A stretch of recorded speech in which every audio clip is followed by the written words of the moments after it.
Like Dad, I've always been a Ford man. The Falcon Squire wagon was unloved in 1964, but turns heads today. The Americans call them woodies, but the panelling, it's just fiberglass and plastic. But it's a passion that Shannons understands, which is why my Fords are insured with Shannons. And now, so's the home. Call Shannons on 13 46 46. Shannons, insurance for motoring enthusiasts. Gasolene is proudly brought to you by Shannons, insurance for motoring enthusiasts, and the following sponsors. I'm Michael Curzon, producer creator of Gasolene. Hope you enjoy.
I've got Angelo with me at the moment. Angelo, behind us is your Tirana, and what an eye-catching combo you've got. You've got to tell the viewers about this car. Oh, thanks for that. Yeah, no, it's a car that I've always dreamt about having, and yeah, just restored it to the way I want it to be, and yeah, and that's the way it's come up at the end. You know, a lot of money later, but it got there. Angelo, how long did the restoration take, and how far did you have to go with it? The resto took me 2.5 years. I put it aside for a year, you know, because I just had enough with the flares and that. We had a few problems trying to get the flares right and all that. Went through 3 sets of flares and that, trying to do it all, and you know, and then they had to get painted 3 times and that, because when we bought the car it was already on a rotisserie, so we couldn't really dummy everything up and all that, and we thought everything was right, and you know, in the end everything was painted. You had to put wheels and that on, and things started hitting, so you know, it's just a matter of you know, nerve-wracking and thinking, well, you know, let's start again, repaint the flares, shape them back up, and then, yeah. So it's a bit depressing when you've got to start painting things when it's already painted, but yeah, no, that's life. So it sounds like it was a pretty extensive resto. It was on a rotisserie, a lot of work to be done. The car looks fantastic, but how does it go? What's the drivetrain like? Yeah, the drivetrain goes well. Like, you know, the engine made 475 horsepower on a dyno. You know, it's VN headed, 308. You know, it's straight to a 355. It's got a turbo 350. You know, it's got a $5,000 converter in it. It's got a 9-inch with a Detroit locker. You know, it's only put a set of 3.5s in the diff and that, because I just want it mainly as a cruiser. I'm not a drag racer, so you know, it's like the engine. I didn't really want that power, but come across it at a good price. So yeah, I snapped it up. You know, that's like you know, that's the way it rolled. So. And Angelo, all that engine work, did you do it yourself or did you have to outsource that to someone else? Now, the engine got built in Sydney by a fella called George. You know, he built it over there, and like, I didn't supply him nothing. I just bought it from sump to manifold. You know, like, so yeah, we bought that off him and that, and then yeah, and the gearbox and that, TJ's done that in Langwarrin. You know, everyone else sort of done it, but yeah, we sort of fitted everything up and got everything made that way, yeah. And Angelo, the car looks like an LX, but you said it's got an LH colour scheme. What colour is that? It's Barbados green. Yeah, I've always loved the colour, you know, like, it's an eye-catching, you know, when I was building it, you know, a couple of the guys gave me flack about it, think it looks like a fire engine and all that, but yeah, it cops the views now, you know, like everyone loves the colour, so that's good. Really stands out. The houndstooth trim's great, and those centre lines really kick off the whole combination. That's something you said you wanted to do from the start? Yep. Yeah, I seen a car like this when I was, you know, in my late teens, I should say. And I always loved the car, and I thought, yeah, one day I'm going to build one exactly the same, and that's the picture I had when I built it, you know, and that's the way it's turned out. So, yeah, no, it's good. Like, a lot of people appreciate it, you know, it turns heads everywhere it goes, and, you know, it's good. It's a reward, you know, like you spend a lot of money doing them, and it's good when people appreciate it at the end of that, you know. So 2.5 years, 3 sets of flares. Angelo, tell everyone, was it all worth your heartache? Yeah, in the end it is. You know, like, you know, there's always a couple of things in that, you know, you don't want to, you know, sort of say it's not because you know, you wouldn't have started it, but it probably, you know, I probably spent a lot more on it than what I, you know, put out to achieve to spend on it. But when you're over halfway through the build and that, you can't turn back. You know, it's not worth nothing to get rid of it. So you just got to finish it off, and you know, but at the end of the day, it's money, and you know, like, you can't take it with you. You know, like, you know, it's what we work for. You know, to enjoy it, and yeah. Well, Angelo, from where I'm standing, you've done a great job, and it's a credit to you and everyone that's helped you. Yep. Thank you very much for having a chat with us. No problems at all. Thank you.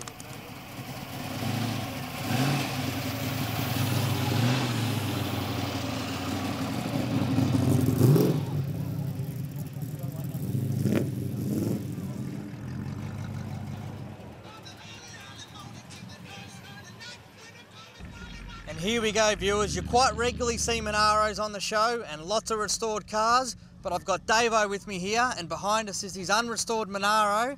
Davo, you've only had the car 12 years, but it's got a bit of an interesting history. What can you tell the viewers about it? Well, I've had it for 12 years, and before that it's only had 5 previous owners. I bought it with 53,000 mile on the clock. It now has nearly 90,000 mile on the clock. And I used it for 10 years as a daily driver to and from work. Davo, that's a great story. You've retired as a daily driver now, but you've got no plans to restore the car, is that correct? That's correct, Michael. It's going to stay as it is. And 12 years ago, when you went looking for a car, what was it that made you want to buy a Monaro? Well, my first car was a HT Monaro, so I've sort of had HQ, HG, and back to the HT again because I preferred the HT. And Davo, what about the running gear on this car? Is it as original as the rest of it that we see? Yes, Michael. It's running a original 253 V8 with a 4-speed Saginaw and a banjo diff. Now, Davo, how did you find this car all that time ago? Well, I was looking in Just World Cars and I saw it and decided to ring the advert, and I'd been looking for a while for a Monaro, so I had the money ready and went down to a bloke in Moe actually, and he wanted 10,000 for it, and I knocked him down to 8. Tell you what, it doesn't seem like that long ago that these cars were bringing that little money. It's a lot different now, and it really sounds like you've made a great investment. Oh yes, yeah, they're worth about 40 to 50,000 now, but price doesn't matter. I just enjoy driving it. That's what we like to hear. So you've retired the Monaro as an everydayer now, but you're still driving Monaro, is that correct? Yes, that's correct. I've got a 2004 CV8R, which is one of the newer of the Monaros. One of the newer Monaros, as long as you don't mind that one being the shiny one, and this one keeping its patina, that's going to be fine with us. It really is exciting to see an old Monaro like this, unrestored, but in this great condition. Thanks very much for that, Michael. It really is, like we all say, it's one of the true survivor cars that you just don't come across, and congratulations, you've got a piece of motoring history. Thank you. Yeah, now that Holden's left Australia, they're going up in price, these things. That's it. It's good to see like this. Thank you very much for having a chat with us. All right, no worries. Thank you.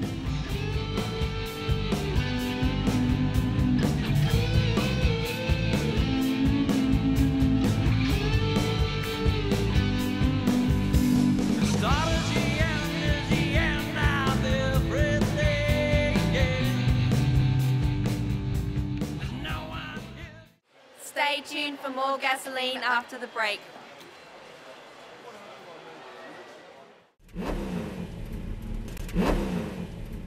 Don't forget to check out the all-new Shannons Club. Once you sign up, you can create your own profile, including things like your previous cars, your current cars, the history of those cars, modifications and photographs.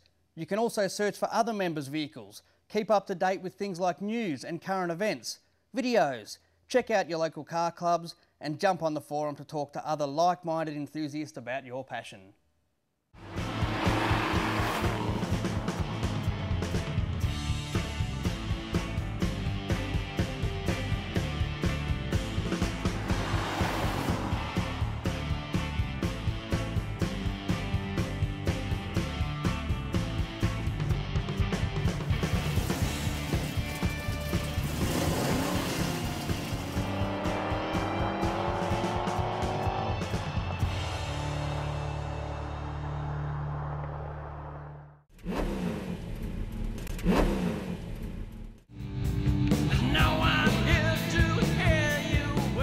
Well, we just heard this beautiful Monaro pull in. Ennio, what a fantastic sounding car. You've got to let the viewers know what's under that bonnet. Yeah, thanks very much, Michael.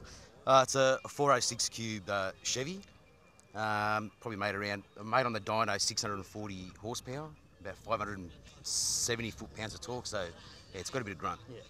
So that explains that noise we heard and the excitement and the smile on my face and the smile on yours as well. It's a fantastic looking car. You told me you've had the car since 1985. Yeah. What have you done to it in that time? Well, back in the early days, we used to do competition super sedan drag racing with this vehicle.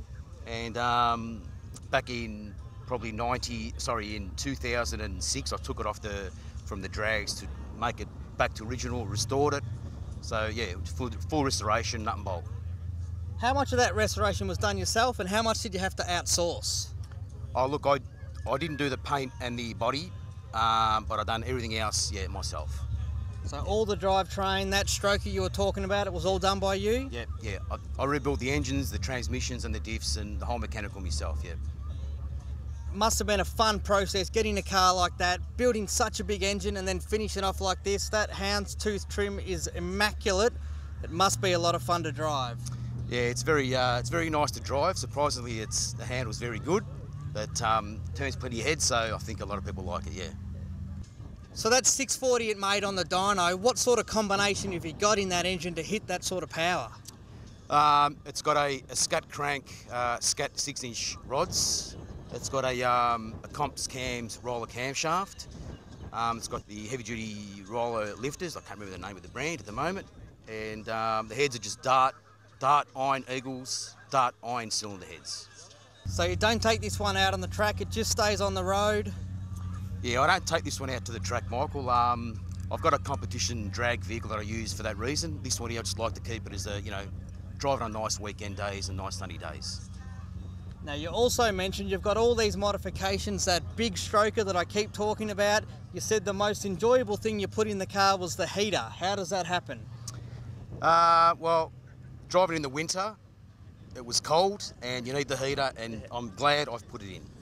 Yeah, you really need a heater, it's good. It's good, it gives you an excuse to take it out on that cold day when you'd normally leave it in the shed. Thank you very much for having a chat. I'll let you go enjoy the rest of your day here. No worries, Michael, thanks very much. Thanks to Gasolene. Stay tuned for more Gasolene after the break.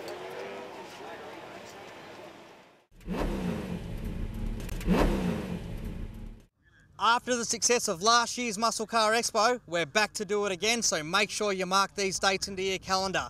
The 30th of May until the 1st of June. We're back at the Royal Exhibition Buildings in Melbourne and we want your car. If your car fits the criteria of 60s or 70s muscle, go to www.gasolineexpo.com and fill out a submission form. Come on into your car into what was described last year as Melbourne's best car show.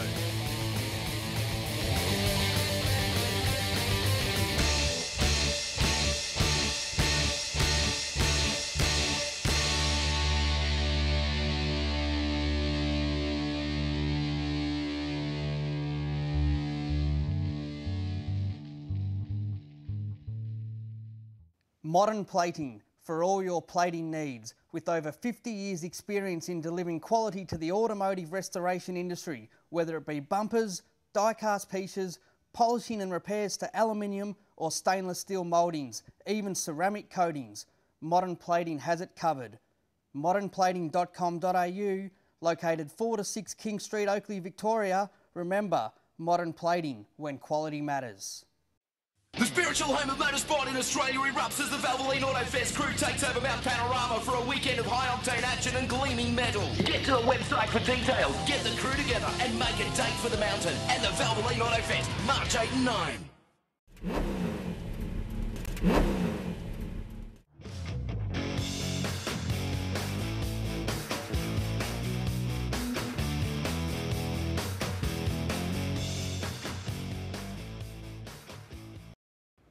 Hi guys, Mark here from Rocket.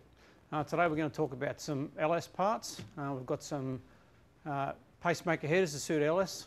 We've got some Holley carburetors and some new E85 stuff we're going to talk about.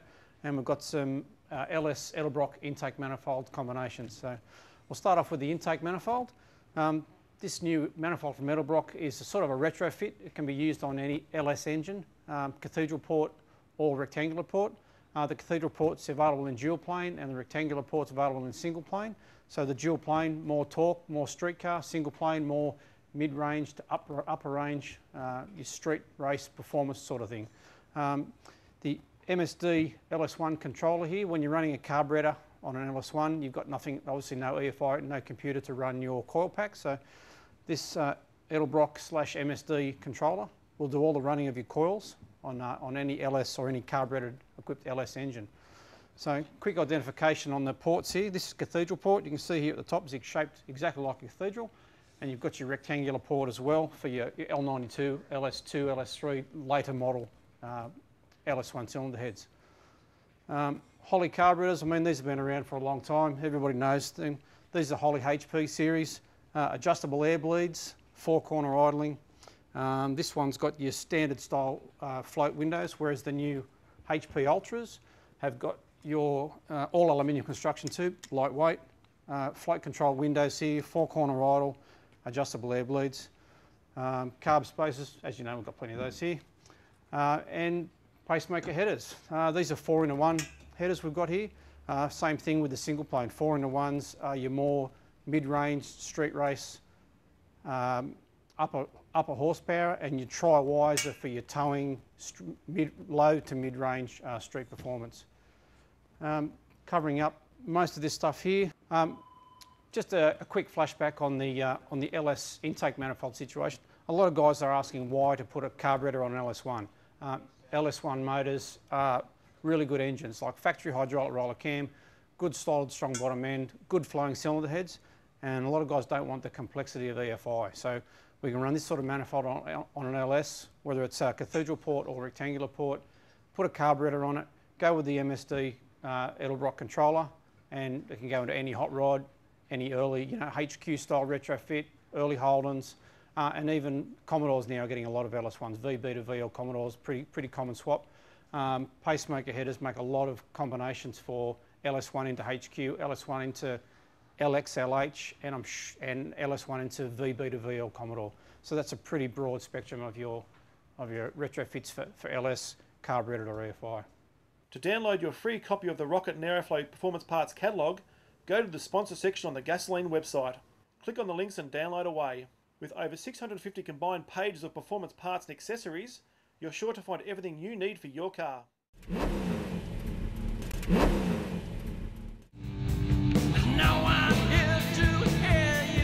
Viewers, I've got David with me at the moment. Behind us is his true survivor. David, we've got an unrestored car. What can you tell the viewers about it? The car's done a genuine 56,000 miles. Was owned by a little old lady who I purchased it through her nephew. It is unrestored except for the paint. Everything else in the car has not been touched, except I have put some of the jewellery on the car and accessories. It drives as you would expect. It is an absolute pleasure to drive. Never let me down. I've had it since it had 39,000 miles on the clock. Taken it to lots and lots of club events and some decent long runs, and it's always performed faultlessly. Just a beautiful car to drive and getting very, very hard to find. So some of those NASCO accessories, but it's missing a lot of things. This car didn't have many options when it left the factory, did it, David? It was very plain Jane indeed. No safety belts in it, no safety belts in the back still, no heater, no radio. It has got synchro in first, which is a good thing to have. But apart from that, very, very boring. The old 3 on the tree and the 161. So she's no rocket sled, but it putters around really, really nice. And like I said, a true survivor. Cars like this you just don't see every day. None of that trim's been touched. Nothing, nothing. Absolutely original. And I mean, look at the doors. There's been no rust in the doors. There's no rust in the floor at all. Nothing in the rails. It's just a real survivor. And I mean, you could see it had been garaged all its life. The only reason it had been painted was because it had been loved to death, and she had literally polished all the edges of the paint clean through. And that's it. I mean, I got the photos of that at home, but the car was as straight as a clean, never been hit. Just a lovely example. And David, how often do you get the car out? Being such a true survivor, are you scared to bring it out, or does it still come out to a lot of events? Well, the fact that I've had it for about 7 or 8 years, and it was 39,000 miles when I got it. It's now 56,000 miles, so yes, obviously I do use it.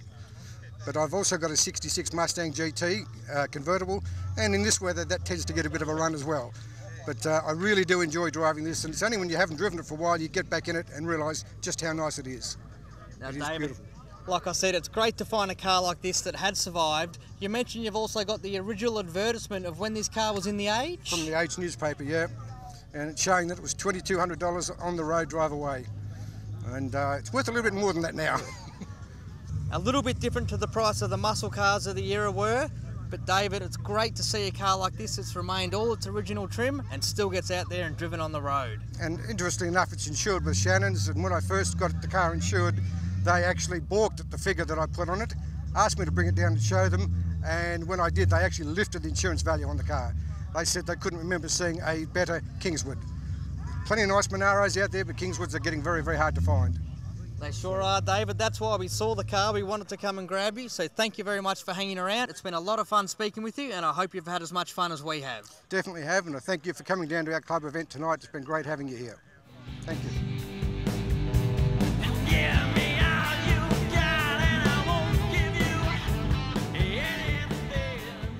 Here we are, viewers. We're still out in Cranbourne, just about to finish up for the night. But before we go, I've grabbed Mick. Mick, behind us is your 69 Barracuda. What a fantastic looking car. You've got to tell the viewers how you found this one.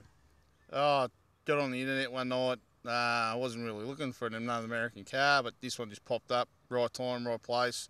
Went and had a look and I said, yep, take it. So we all day we hear stories of people that browse the internet looking at cars in America. You found this one just around the corner from home, already imported, ready to go. All you had to do was go pick it up. Pretty much. Just done, I'll probably spend about $2,000 on it.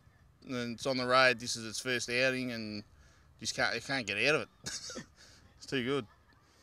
Can you tell the viewers about the car itself? What's the drivetrain of the vehicle like, Mick? It's pretty standard, how it left factory. It's 318. All matching number to the chassis and everything. Original 984 auto still on it, 8 3/4 diff, 4-wheel drum brake. It's pretty much a bog stock lock-up key car. Yeah. You know? 1969 with the 318 and 4-wheel drums. How does that pull up? No wonder you had to do some front end work. Mate, I've got a VF Ute that's got a big motor and everything in it, and this thing kills it on brakes. All right, and what about the rest of the car? It looks to be pretty stock. The interior, has it been redone before or is it original? Nah, it's all factory, whole trim. What about the exterior? Is that the original colour? Original colour, but it's had a respray. Tell you what, it's a great looking car. It really stands out. It was last car here. Like I said, we had to quickly grab you before you left. Mick, it's been a lot of fun having a chat. Thanks for showing us through your Barracuda. No worries. Cheers.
Gasolene.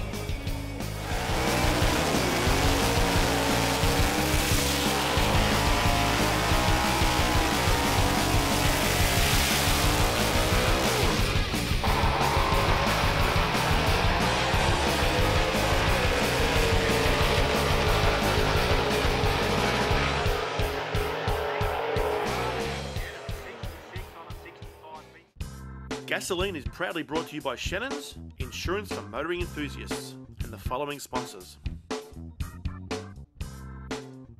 I'm Michael Curzon, producer creator of Gasolene. Hope you enjoy.